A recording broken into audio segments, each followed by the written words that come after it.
Hello everyone. In last session we have discussed about the viruses. There are few more microorganisms that are left that are not included in neither in Monera nor in Protista, because like viruses, I told you these are the very minute, smaller than bacteria. With the help of electron microscope we can see them only, and they are not having any cellular structure also. There are another type of organisms, they are cellular, like bacterium, primitive type of cell they are having, but they are very small as compared to the bacteria. So they are kept into a separate group that is known as mycoplasma. PPLO, they are also known as pleuropneumonia-like organism, PPLO. They are causing, that microorganism is causing pleuropneumonia in cattle. Louis Pasteur was the name of the scientist who discovered this microorganism. This is the smallest cellular organism that cannot be seen with the microscope even. So small it is, it can be seen under the electron microscope only. The structure of this PPLO is similar to the bacteria, that is,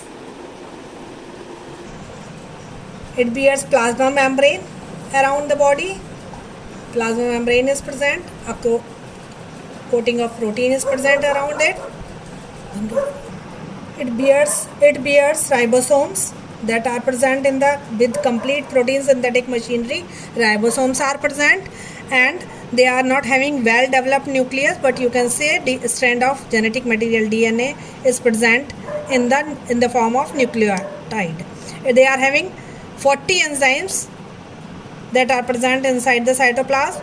It is non-motile, gram-negative, and contains DNA or RNA as a genetic material.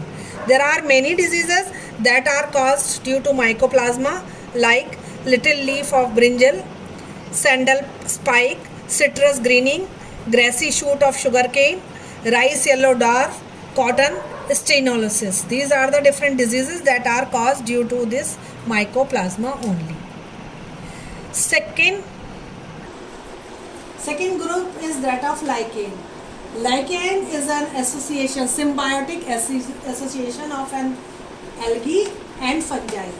An algae and fungi live together and benefit each other. This association is known as lichen.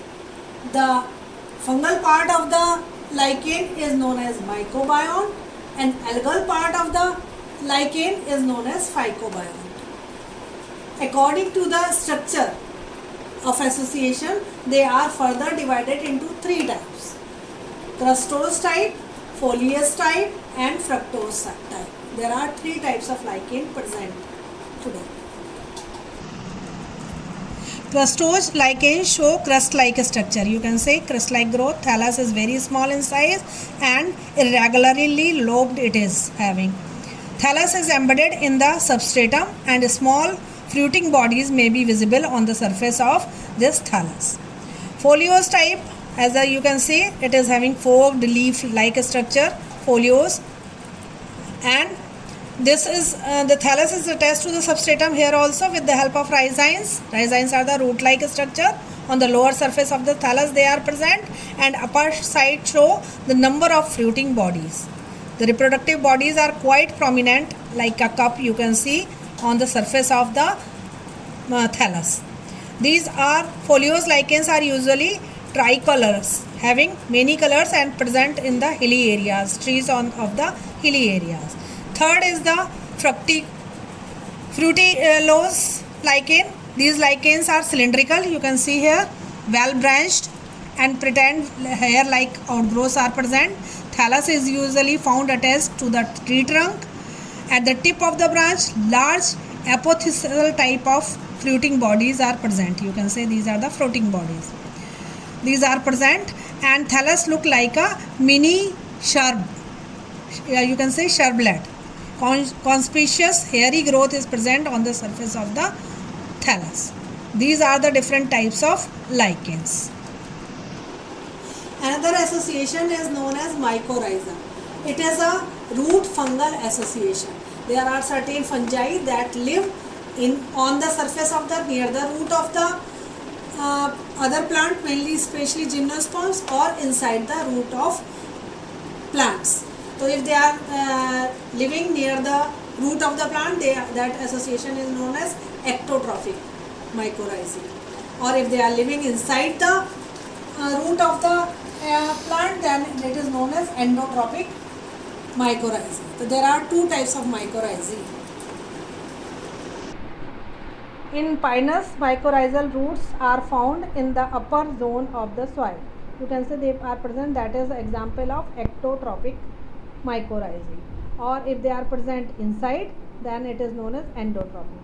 They are further divided into the choroidal, tuber, if they are formed in the form of tubers, tuberous, or if they are present in the form of nodules. These are known as nodulated mycorrhizae. These mycorrhiza, these fungal, help in the absorption of water and minerals to the roots. So this is mycorrhiza is also an association, symbiotic association, root fungal association it is known as, and it is present especially in certain gymnosperm like Pinus I told you. It is present in orchids. They are epiphyte. What are epiphytes? These are the plants that are living on the trunk of other plants. They are very small, so they live on the other plant, and for the survival they have to absorb moisture from the atmosphere. That's why they are having this fungal association that help in the absorption of water and minerals from water from the atmosphere. This is all about the microorganisms that are present around us. In next session, we will study about the angiosperms, classification of angiosperms and alternation of generation in angiosperms only. Thank you.